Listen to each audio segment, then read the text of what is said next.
ये video waste Bengal board के class 10 के स्टूडेंट्स लोगों के लिए है। इसमें हम लोग प्रमेय नंबर 41 इसका प्रमाण करेंगे।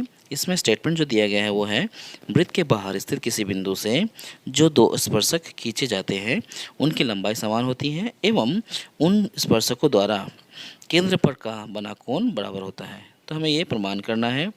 तो इसे प्रमाणित करने के लिए पहले हम एक डायग्राम बनाएंगे और उस डायग्राम के अनुसार दिए गए शर्तों को लिखेंगे। तो हम बना लेते हैं।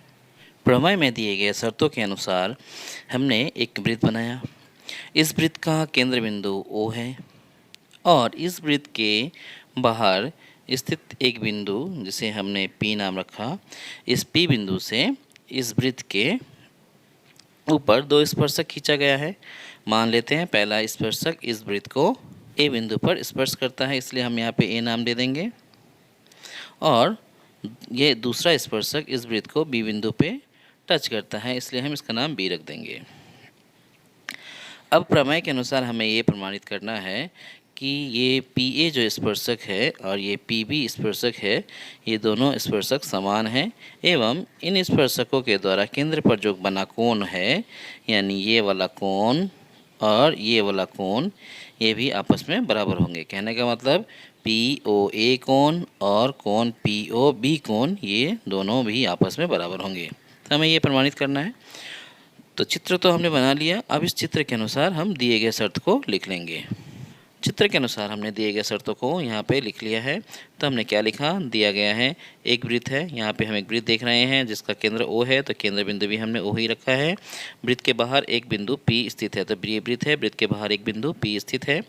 उस P बिंदु से दो स्पर्शक खींचे गए हैं जो वृत्त को क्रमशः A बिंदु और B बिंदु पर स्पर्श करते हैं। तो ये P बिंदु से हमने दो स्पर्शक खींचा जिसका नाम हमने रखा PA और PB, यानी ये जो स्पर्शक है वो इस वृत्त को A बिंदु पर टच करता है और दूसरा स्पर्शक वृत्त को B बिंदु पर टच करता है। फिर O बिंदु से A को, O बिंदु से A को, O बिंदु से B को और O बिंदु से P को मिलाया गया, यानी इस O से A को मिलाया, फिर O से B को मिलाया, फिर O से P को मिलाया, तो मिला दिए। मिलाने के बाद स्पर्शक PA द्वारा केंद्र पर बना कोण POA है, यानी ये जो स्पर्शक है और यहाँ केंद्र बिंदु है, इसे हम मिलाएंगे तो हमें POA कोण मिलेगा। और ठीक दूसरे स्पर्शक के द्वारा अगर हम केंद्र पे बने कोण को देखना चाहें तो वो होगा POB। तो हमने इसी शर्त को यहाँ पे लैंग्वेज में स्टेटमेंट में लिख लिया और ये हमें लिखना पड़ेगा। इसके बाद हम लिखेंगे कि हमें क्या प्रमाणित करना है। तो हम लिखेंगे हमें प्रमाणित करना है। क्या प्रमाणित करना है? तो हमें प्रमाणित करना है कि ये जो स्पर्शक है ना, कौन कौन से स्पर्शक हैं, एक स्पर्शक है PA और दूसरा स्पर्शक है PB, ये दोनों बराबर हैं, हमें ये प्रमाणित करना है। और दूसरा क्या प्रमाणित करना है, एंगल POA जो है वो इक्वल है POB के साथ, यानी angle POA equals to angle POB, ये भी हमें प्रमाणित करना है। तो अब स्टार्ट करते हैं प्रमाण यानी प्रूफ। तो हम लिखेंगे PA और PB दो स्पर्शक हैं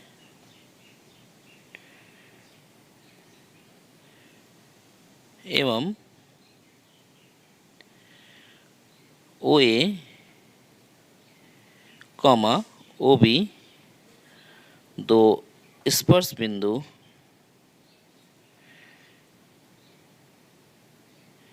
गामी अर्धव्यास है।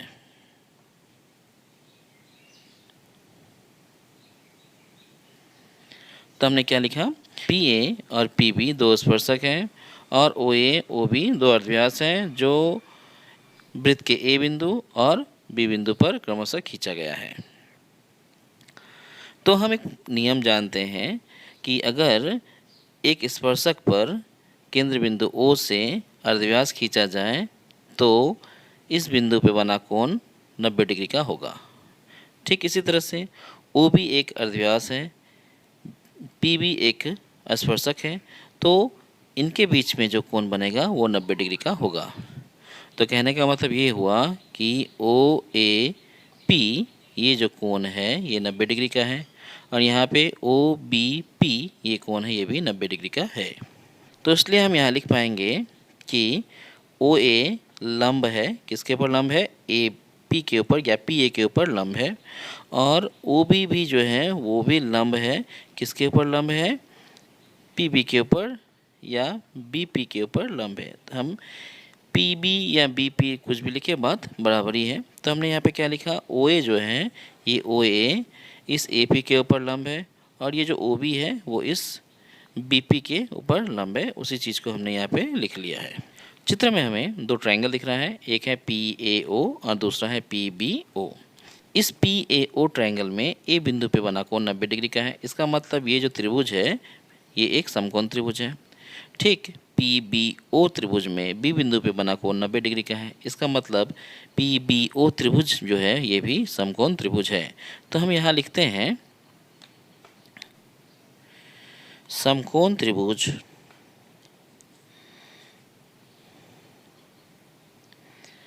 PAO और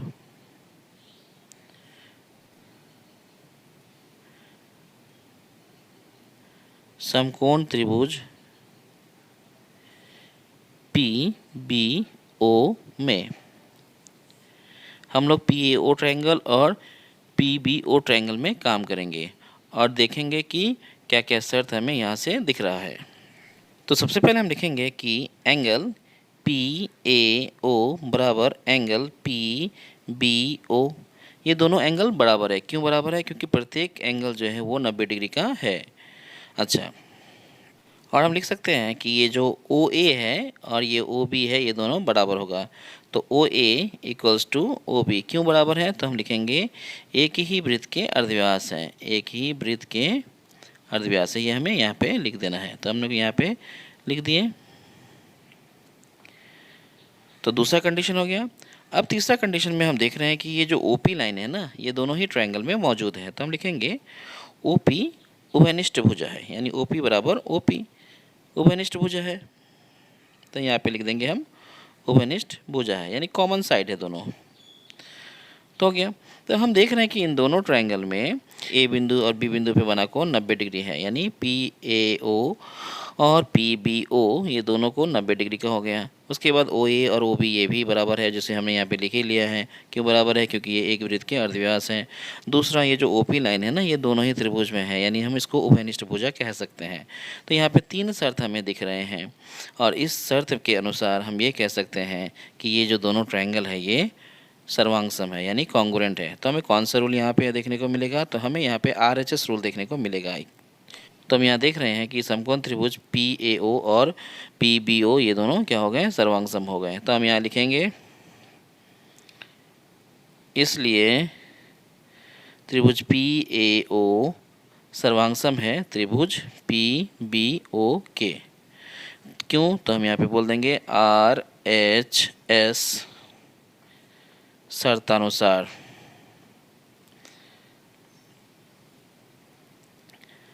तो ये जो RHS शर्त है इसे हम थोड़ा समझा देते हैं कि इस RHS शर्त का क्या मतलब है। तो RHS के नियम को हम अच्छे से समझ लेते हैं।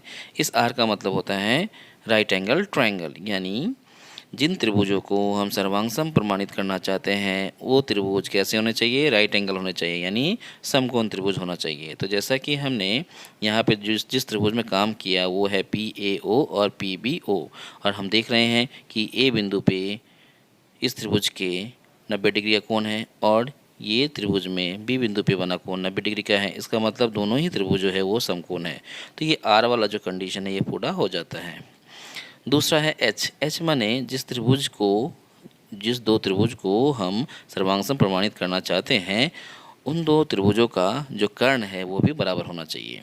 तो यहाँ पे ये जो त्रिभुज है तो इस त्रिभुज के ये PAO त्रिभुज जो दिख रहा है इस त्रिभुज का कर्ण है OP और ये जो ट्रायंगल दिख रहा है इसका भी कर्ण है OP और ये OP क्या है? उभयनिष्ठ भुजा है। इसलिए हाइपोटेन्यूज के इक्वल होने का शर्त भी यहाँ पे पूरा होता है। और S माने साइड, यानी जिस दो ट्रायंगल को हम सर्वांगसम प्रमाणित करेंगे उस ट्रायंगल का एक साइड भी इक्वल होना चाहिए। तो ये ऊपर वाला ट्रायंगल में हम देख रहे हैं कि AO और नीचे वाले ट्रायंगल में देख रहे हैं OB ये दोनों बराबर है। क्यों बराबर है? क्योंकि दोनों ही एक ही वृत्त के अर्धव्यास हैं। तो RHS का रूल यहाँ पे फुलफिल हो जा रहा है, इसलिए हम इन दोनों ट्रायंगल को सर्वांगसम कह सकते हैं और हमने यहाँ पे लिखा भी है। तो इस तरह से हम देखते हैं कि त्रिभुज PAO यानी ये वाला त्रिभुज और PBO यानी ये नीचे वाला त्रिभुज, ये दोनों क्या बन गया? सर्वांग सम बन गया। अब हम लिखेंगे इसलिए PA बराबर PB, PA बराबर PB क्यों लिख पाएंगे? क्योंकि हम लिखेंगे सर्वांग सम त्रिभुज के अनुरूप भुजाएं। तो हम यहाँ पे कारण को लिख देते हैं। तो कारण में हमें क्या लिखना होगा? सर्वांग सम त्रिभुज के अनुरूप भुजाएं। तो हम लिख लेते हैं। तो हमने लिखा सर्वांग सम त्रिभुज के अनुरूप भुजाएं। तो इस तरह से ये 1 नंबर जो कंडीशन था वो कंडीशन जो है वो पूरा हो गया, यानी फर्स्ट कंडीशन को हमने प्रमाण कर दिया। अब हम दूसरे कंडीशन को भी इसी कारण के अनुसार लिख पाएंगे। इसलिए एंगल POA बराबर एंगल POB, ये भी क्या होंगे? बराबर होंगे। कारण क्या है? ये भी हमें लिखना पड़ेगा कि सर्वांग सम त्रिभुज के अनुरूप कोण है ये। तो हम यहाँ पे कारण को लिख लेते हैं। सर्वांग सम त्रिभुज के अनुरूप कोण,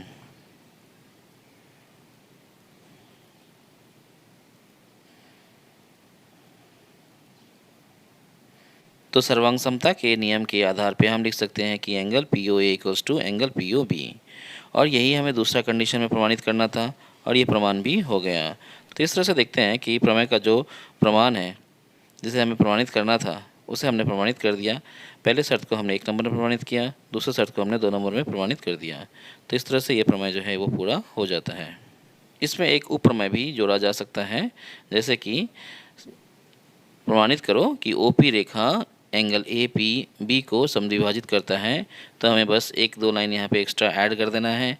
उसमें हमें लिखना होगा कि ये एंगल APO बराबर है एंगल OPB के। तो कारण क्या देना होगा? कारण देना होगा कि ये सर्वांग सम त्रिभुज के अनुरूप कोण है, और जब ये 2 कोण बराबर हैं इसका अर्थ ये होता है कि ये जो OP लाइन है, ये OP लाइन P बिंदु पे बने कोण को समद्विभाजित करता है। तो हम उप प्रमेय के आधार पर इसे भी प्रमाणित कर सकते हैं, अगर प्रमेय में प्रमाणित करने को कहा जाए तो। नहीं तो हमारा प्रमाण जो है वो यहीं पे कंप्लीट हो जाता है।